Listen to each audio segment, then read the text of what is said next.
Hey, how's it going, everybody? Welcome back to the channel. And so before we get into talking about the Moto G Stylus 5G 2024, which is a mouthful to say, first off, I do want to thank you guys for dropping in and checking out today's video. Really appreciate that. Definitely hit the like button to kind of help out. I would really appreciate that too as well. That helps kind of just get my video circulated. And just because you came to check out today's video, a little gift for you guys if you guys are interested in Helium Mobile. You guys want to try them out? Use my promo code, which is in the description, to get your first month for free. Yeah, so that's my gift for you guys checking out today's video, future videos, and if you watch some of my past videos, totally up to you. But yeah, Helium Mobile, sign up, use my promo code, get your first month for free, get started, and turn on mapping too if you decide to do it, so you can earn some crypto, which is, you know, additional money that you can have in your pocket. Just saying. Anyways, the Moto G Stylus 5G 2024 is a very turning point for this line of devices. Okay, so Motorola, you know, they had the Moto G Stylus 2022, the 2021 actually, the 2022, 2023. Now we're on the 2024, and the Moto G Stylus picks up from where LG kind of dropped the ball, right? When LG pretty much like shut down their mobile phone division and just strictly work on refrigerators and smart TVs and curved TVs and other electronical devices other than smartphones, it left a void when it came to the Stylus series disappearing, and Moto stepped up and continued that on by bringing us a mid-range budget smartphone with a stylus.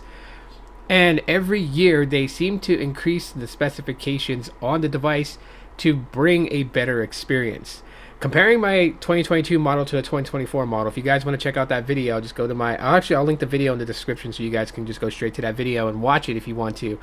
But you can see a lot of subtle differences, changes that Motorola did, but it wasn't changes that was going to completely grip your wallet and just, oh, you know, we got your money now, like type of thing. Like, no, they made good changes to the device, but still kept it to where it was at an affordable price. I mean, you can find this thing for like 350 bucks unlocked. You probably can find this thing for free or maybe like for 50 bucks on a carrier, depending what carrier you're going to go to, with a port-in special or something. You can find this device at an affordable price.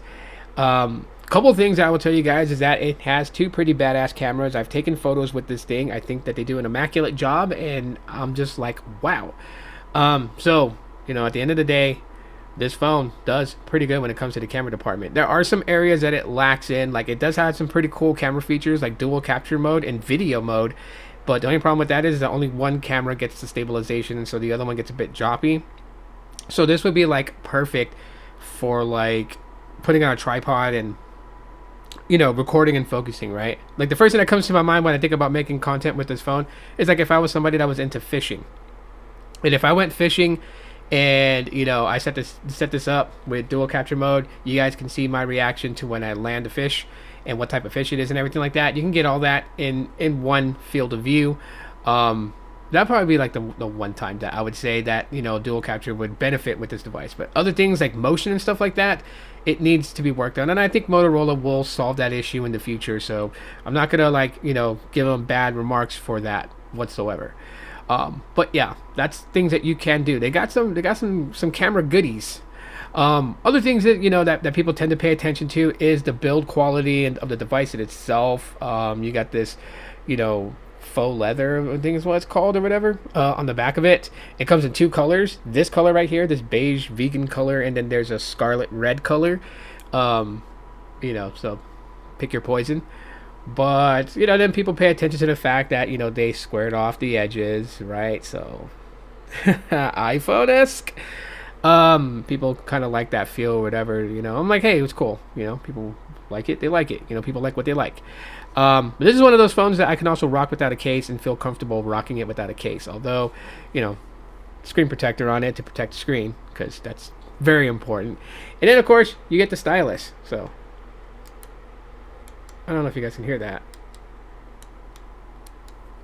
but you get the stylus, and, you know, the stylus this time around has a little flatness to the top and bottom and more rounded edges to the side. So it's not like, you know, like a full cylinder. It's kind of flat on two sides, which basically means that it's got some grip to it if you're going to be drawing and stuff like that, or jot down notes or whatever. it's got yeah, you got some grip to it. So, and it's nice too. It glides on the screen just fine. Have no problems with the stylus at all whatsoever. You know, as far as capabilities and stability of the phone in itself, it is Android 14. It is slated to get Android 15. Maybe not at day of launch, which should have been today, but it will get it at some point, and that'll probably be the only update that it gets, which is fine, because probably by then, you know, like the Moto G Stylus 2025 and 2026 will be out, and people will be going after those phones. This is one of those phones where you want to upgrade every year. If you want the latest and greatest features of the Moto G Stylus line of devices, you want to upgrade every year. Other than that, the selfie camera does pretty good too. Battery life is pretty amazing on this thing. I get a decent amount of battery time on it. And what else did I say? The operating system, you know, optimized. Snapdragon 6 Gen 1 does everything, you know, except for like my video editing. There it gets a little bit glitchy. That's to be expected of a mid-range device. I don't expect it to perform as a flagship device and be able to handle, you know, 4K video editing and stuff like that. But it can handle some of my video editing just fine at the end of the day. So, yeah. 8 gigabytes of RAM, so that's a nice step up from the previous models, and them giving you like only 6 gigabytes of RAM or 4 gigabytes of RAM with the Boost Mobile version.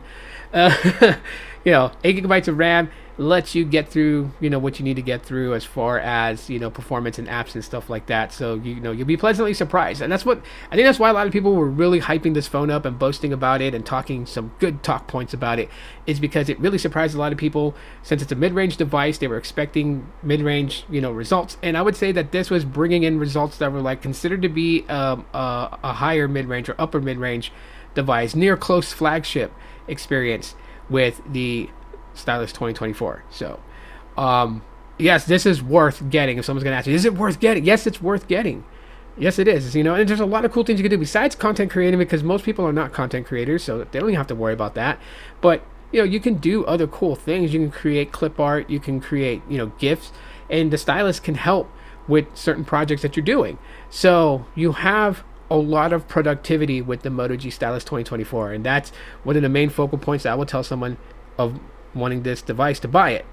Okay, you don't want to spend $1,500 on the Galaxy S24 Ultra, S25 Ultra, you know, whatever. This is a good device to consider. That gives you a stylus, gives you good sound, gives you, you know, fluidity in Android, has some badass cameras, and has some badass features. Then this is definitely worth it for $350 compared to $1,200 or $1,500 for an upper flagship. I mean, that's a pretty big gap in price, and getting a lot of productivity out of this. So I'm just saying, that's my thoughts on the Moto G Stylus 5G 2024. A boatload to say. If you guys want me to do like a well, I already did a day in the life video, so I'm not going to do one probably for another couple of months, but be on the lookout for that video when that happens. But thanks for checking out today's video. Y'all know what to do. Smash the like button. Really helps out. And again, if you'd like to try out Helium Mobile, in the description is my promo code to get you 1 month for free. Take advantage of that. And yeah, I'll see you on the next one. Thanks for checking out today's video. As always, aloha.